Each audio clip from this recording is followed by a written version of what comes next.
Halo, perkenalkan saya Rifki. Di video ini saya akan membahas soal window alert pada browser. Contohnya di website ini, kita masih pakai website Rahul Shetty ya, /automation practice. Jadi ketika teman-teman sedang testing pada sebuah web app, terkadang akan ada pop-up konfirmasi seperti ini. Ini namanya window alert ya pada web. Kenapa ini saya bahas? Karena window alert ini bukan bagian dari HTML code. Jadi kalau kita inspect elemen, mau kita klik kanan dimanapun, kita nggak akan bisa dapat lokatornya karena kita nggak bisa inspect elemen di sini. Jadinya si Selenium tidak dapat menemukan lokatornya karena kita sendiri pun nggak tahu elemennya apa. Nah, pada dasarnya alert ini tuh adalah pop-up yang dibuat oleh JavaScript. Jadi bukan bagian dari HTML. Nah, di video ini kita akan bermain pada alert ya, alert window. Kita tetap menggunakan website Rahul Shetty. Saya pun berterima kasih oleh beliau karena saya belajar banyak dari beliau soal automation. Kalau kalian mau beli kurs lengkapnya, silakan ke Udemy atau kunjungi websitenya rahulshettyacademy.com. Di situ ada informasi mengenai kursus-kursus yang dibuat oleh Rahul Shetty sendiri. Banyak ya, ada Postman, ada Robot Framework, Angular. Kalau saya belajar Selenium itu di sini. $19 harganya. Ya, seperti itulah. Kita kembali lagi ke websitenya. Jadi, yang akan kita eksekusi, kita akan klik tombol alert ini, lalu kita akan ambil ya teksnya ya. Kita verifikasi apakah teksnya muncul sesuai atau tidak. Sebelum kita tekan tombol alert, kita di sini bisa memasukkan nama. Contoh, Rifki Dwi Setianto. Kita klik tombol alert. Nanti di bagian pop-up-nya akan tampil nama kita. Oke, nah kita ambil ya. Kita ambil teks ini lalu kita tampilkan pada output di Eclipse-nya dulu aja. Oke, nggak perlu kita insert ya. Simple ya skenario-nya. Kita kembali ke Eclipse. Lalu kita mau buat file baru. File Java baru. Masih di pengenalan locator. Class. Kita buat judul kelasnya di sini handling alert, public static kita nyalain. Oke, kemudian tadi ada input nama ya. Namanya saya nggak mau input secara hardcode. Kita buat variabel aja, string di sini. String nama Rifki. Kita buat dulu drivernya ya. Kita mau pakai Google Chrome.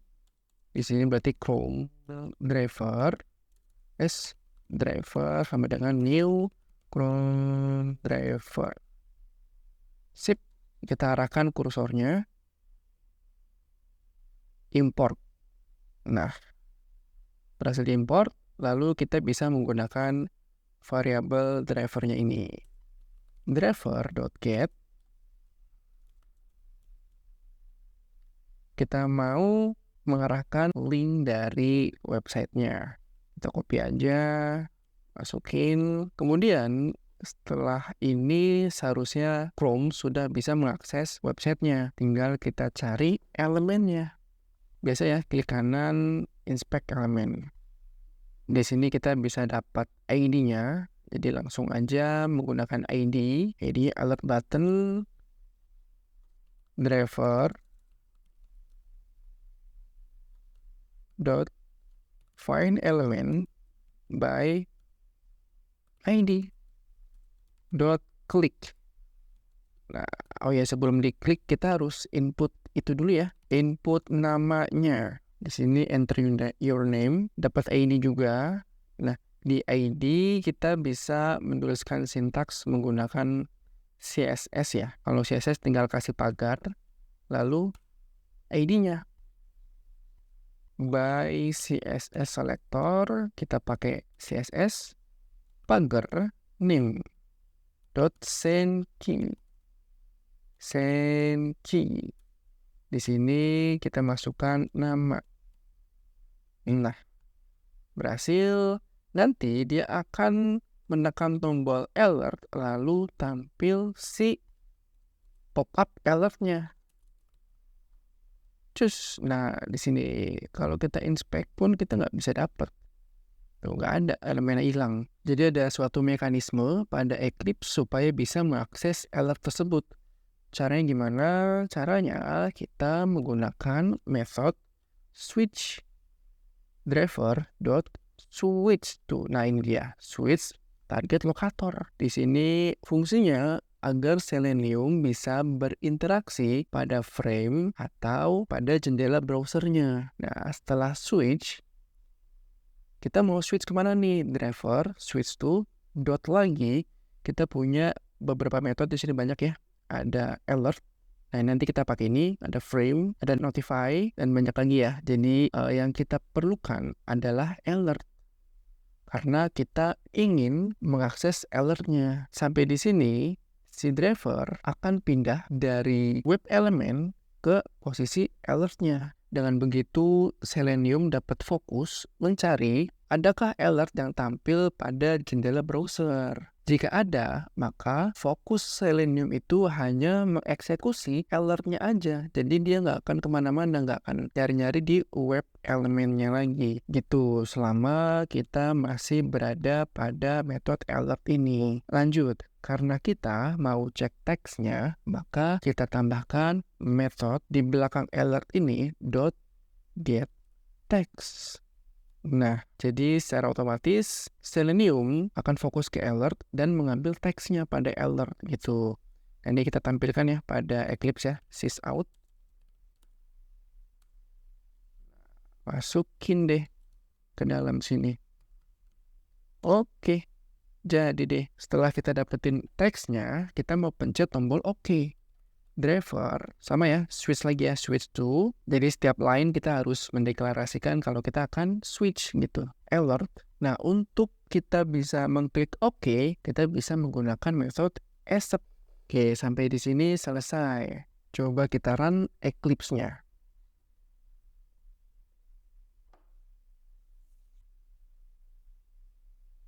Udah berhasil lah, cepat banget prosesnya. Kita close. Di sini tampil deh output dari teks yang kita print ya. Nah, ini saya ubah Setianto Mandia. Terus selanjutnya, terkadang si alert ini nggak cuman ngasih pop-up info aja. Dia kan pop-up info ya, cuma ngasih informasi lalu kita cuma bisa klik OK. Tapi si alert juga bisa memberikan perintah konfirmasi dari user. Misalkan seperti ini. Ini contoh. Input nama, confirm, hello, I'm sure you want to confirm, dan ada pilihannya, OK atau cancel. Nah, ini bagaimana cara berinteraksi pada dua tombol ini. Tadi kita udah bisa klik tombol OK ya, sekarang coba kita klik tombol cancelnya. Kita input nama lalu klik confirm. Kita cari dulu elemennya pada si tombol confirm. Confirm button dapatnya ini juga, wih bagus. Karena udah ada ID, jadi kita langsung aja direct ke ID-nya, karena sudah pasti ID itu unik, tidak ada yang sama. Driver find element by ID. Masukin ID-nya, kita klik. Sebelum itu kita harus input nama dulu di sini. Kita duplikat ya. Loh, kok bisa saya duplikat seperti itu? Gimana caranya? Caranya ya arahin aja kursornya kalian ke bagian baris yang mau kalian duplikat. Contoh baris 17 ya. Terus saya tekan tombol Ctrl, lalu Alt, ALT ya, Ctrl dan Alt, kemudian tombol panah ke bawah. Cus, maka dia akan menambahkan baris ke bawah dengan kopian yang kita pilih. Kalau kita menekan tombol panah atas, dia akan menambahkan ke baris atasnya. Gitu. Terus kalau semisal kita mau 3 baris ini kita tambahkan gitu, ya sama aja, bisa. Ctrl Alt, mau atas mau bawah bebas ya, bawah. Nah ini jadi deh, jadi 6. Ini contoh kalau misalkan ke atas ya, atas. Nah itu di atas. Gitu deh kira-kira untuk shortcutnya. Oke, lanjut. Di sini input nama, konfirmasi, tampil pop-up ya. Lalu kita ambil teksnya. Kemudian kita mau klik tombol cancel. Yang tadi kalau oke, dia accept, kalau cancel berarti kebalikannya, dismiss, gitu.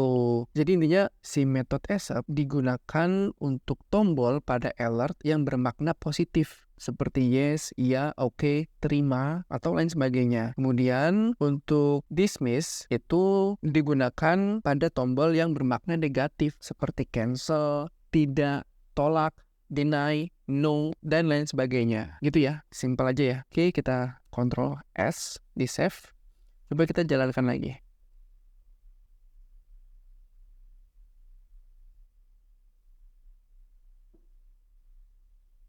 Oke, selesai. Nah, tampil ya. Yang pertama kita menekan tombol OK. Yang kedua kita menekan tombol cancel. Cukup sampai di sini dulu untuk pembahasannya. Kita lanjutkan di video berikutnya.